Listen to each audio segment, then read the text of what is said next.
જય શ્રી કૃષ્ણ મિત્રો, સત્ય ઘટના ઉપર આધારિત છાંયડીની તરસ વાર્તા લઈને આવી છું.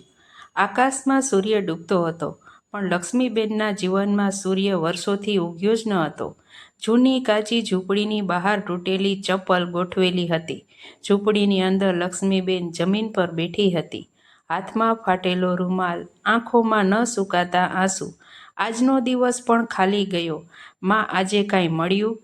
બહારથી થાકેલો અવાજ આવ્યો. આ હતો મોહન, લક્ષ્મીબેનનો એકમાત્ર દીકરો. લક્ષ્મીબેને માથું હલાવ્યું.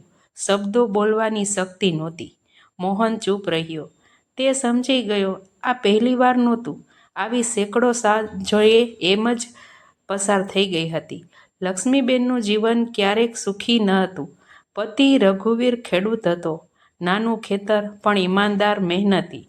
એક દિવસ ભારે વરસાદમાં ખેતર જોવા ગયો અને પાછો આવ્યો જ નહીં. નદીમાં પૂર આવ્યું હતું. રઘુવીર વહેતો ગયો. તે દિવસે લક્ષ્મીબેન વિધવા ન હતી બની. તે દિવસે તે જીવતી લાશ બની ગઈ. 5 વર્ષનો મોહન તેની સાડી પકડીને પૂછતો રહ્યો, બા ક્યાં ગયા? જવાબ કોઈ પાસે ન હતો. સમાજે સહાનુભૂતિ બતાવી. 2 દિવસ પછી કહ્યું, હવે તું પોતે જ જો. લક્ષ્મીબેન ઘરોમાં વાસણ ધોવા લાગી. મોહનને શાળામાં મોકલ્યો, ફાટેલા કપડામાં, પણ સપનાઓ સાથે. ઘણીવાર મોહન ભૂખ્યો રહેતો. લક્ષ્મીબેન કહેતી, મેં ખાઈ લીધું છે, પણ રાત્રે તે પાણી પીને સૂઈ જતી. મોહન ભણવામાં હોશિયાર હતો.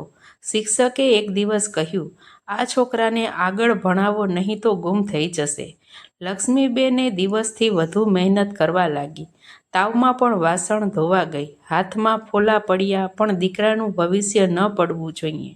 મોહન 10મા ધોરણમાં હતો. લક્ષ્મીબેન અચાનક બેહોશ પડી. ડૉક્ટરે કહ્યું, લોહીની અછત, શરીર તૂટી ગયું છે. દવાઓ માટે પૈસા નહોતા. મોહને શાળા છોડવાની વાત કરી. લક્ષ્મીબેને ચીસ પાડી, નહીં, તું ભણશે. હું મરી જઈશ, પણ તું ભણશે. થોડા દિવસ પછી લક્ષ્મીબેન કામ પર જતા રસ્તામાં પડી ગઈ. લોકો ભેગા થયા, પણ હોસ્પિટલ લઈ જનાર કોઈ નહોતું. મોહન દોડ્યો આવ્યો. માં જમીન પર પડી હતી, આંખો અડધી ખુલ્લી. માં, હું આવી ગયો. લક્ષ્મીબેને હાથ હલાવ્યો. અવાજ ન નીકળ્યો. તે દિવસથી મોહનની જિંદગીમાં અંધકાર ઘૂસી ગયો. લક્ષ્મીબેન ત્યારથી પથારીમાં પડી હતી.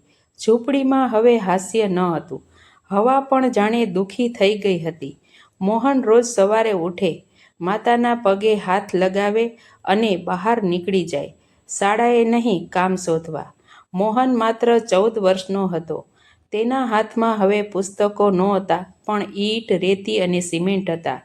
એક બાંધકામ સાઇટ પર તેને કામ મળ્યું. માલિકે કહ્યું, દિવસના 50 રૂપિયા, જમવાનું તું પોતે જ જોઈ લેજે. મોહનને પૈસાની કિંમત બરાબર હતી. તે ચૂપચાપ માથું હલાવ્યું.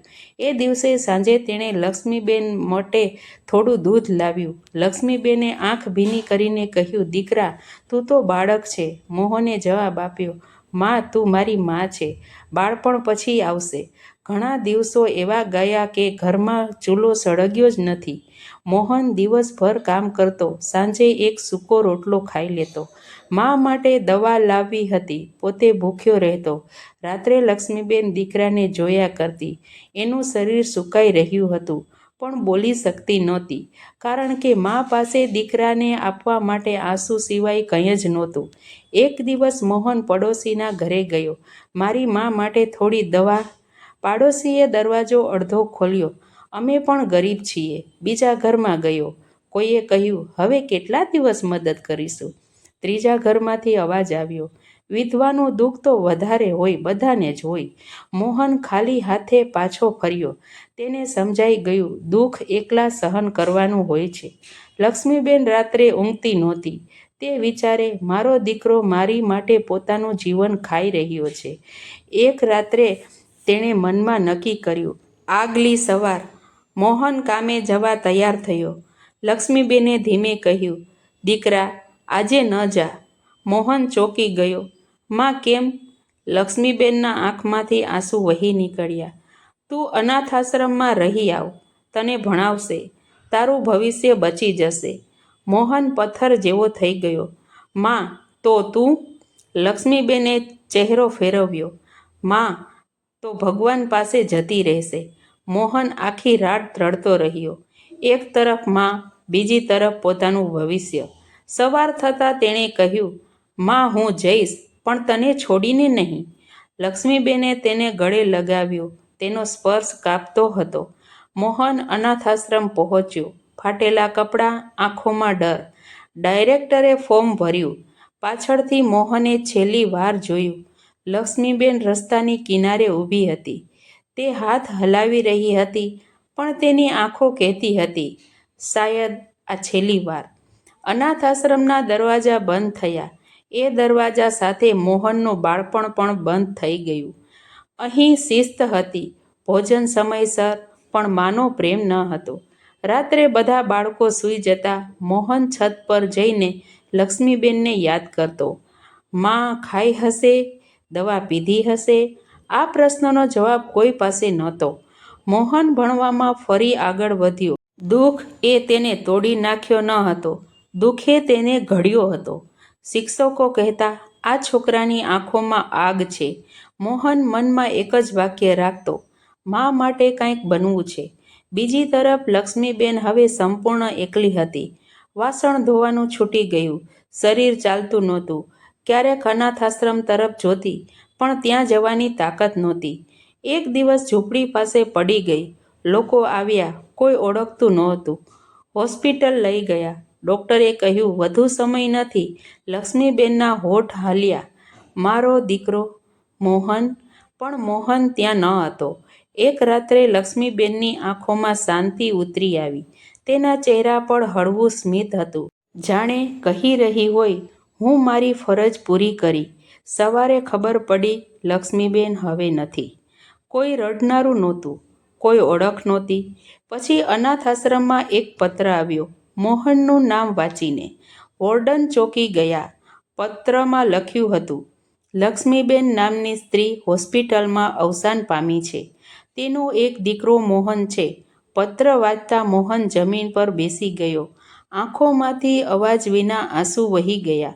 તે દિવસે તેણે કંઈ ખાધું નહીં, કંઈ બોલ્યો નહીં, માત્ર એક જ વાત બોલી, માં હું આવી ન શક્યો.